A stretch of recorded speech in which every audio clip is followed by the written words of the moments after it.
let's review this game. So knight f3, knight c6. This is ready opening. White play d4. So actually, I think knight f6 is more common, and it's because for the ba knight, so we can push c pawn and later move knight to c6. Otherwise, if we play knight c6 directly, it will block our c pawn. Or maybe after pushing the d pawn, we can move knight to d7. So we can hold the development of this knight for later stage. So d4, d5, yeah. So this is what I said. So black is hard for black to push the c pawn. When the knight is at c6, it blocks a pawn. c4, take the pawn. Well, taking that, we'll lose control of the center. If white play d5, where can we move the knight? We have to move it back to b8 because these two squares are controlled. And knight b4, queen e4, there's a fork. And after knight to b8, e4, and we'll lose the c4 sooner or later. And white will have a very great control of the center. So e6 is something I recommend. e4, e6, white take the pawn. Even though white didn't play d5, white still get a very good control of the center. So white is better, if you can tell from the engine. Bishop b4, knight, bishop d2, knight f6, take, knight c3, castle, castle, b6, a3, knight c6, and knight g5. So well, so actually before a3, I will move the queen to e2 and later rook to d1 to aim at the queen and also support d4. So we can attack further on the center once our rook control the d file. So this is what I recommend. So after a3, the knight back to c6, and the knight is targeting at our d4. So if we move the knight, we'll lose the center pawn. That's not good for us. So yeah, so black won the pawn. f4. I would say be aware of this diagonal. So maybe e5 is something we can consider. Knight to e8, and we can probably attack the king side. Yeah, we play f4 and knight back to c6. So black can kick the knight away, and then later maybe trade the knight to simplify the game. So black moves the knight back, and after e5, trade the queen, and this knight will become a little bit awkward. Rook f3, protecting.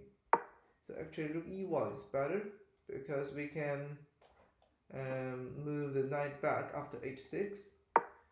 After f3, actually h3, knight back to e4, and black can actually win 2 pawns. So black play, yeah, bishop to b7, rook to h3, attack the pawn. But after h6, we still have to move the rook, move the knight. The rook h3 is not very helpful. I will move to d3 instead. Control this file. What about g3? g3 also looks good. If knight go back, we can move the rook to d7. Then we can become very active on the board. So rook h3, knight go back. Oh, this is bad. So we lose pieces. Rook d7.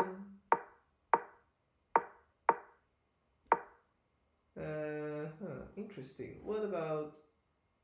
Okay. Take the knight. Can we? I'm thinking. Can we trap the rook and the king to f8, or maybe f5 is come. f6. Yeah, but the rook is trapped. The rook is trapped. Black can trap the rook. Trading the rook. Yeah, black is still better. Knight f6.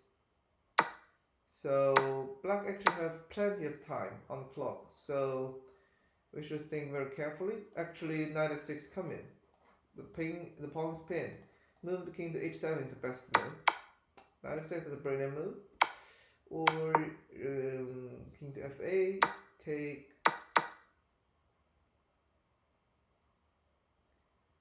So now black has 7 pawns.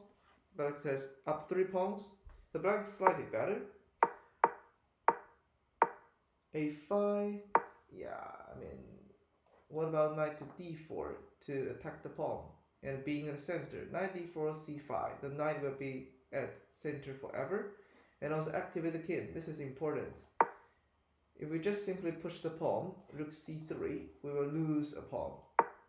Knight c4, knight d4, king f2. Why do we take the pawn? What about king bishop d5 is good. Then we can take the pawn. So why do we? No. This is not good. So we just give up a piece. Yeah. Then black resigns. So black actually get a very good position at the beginning after winning material. But then, yeah, knight b3 is maybe black didn't look at the rook protecting b3, but both sides have plenty of time on the clock, so we should use the time wisely. That's it.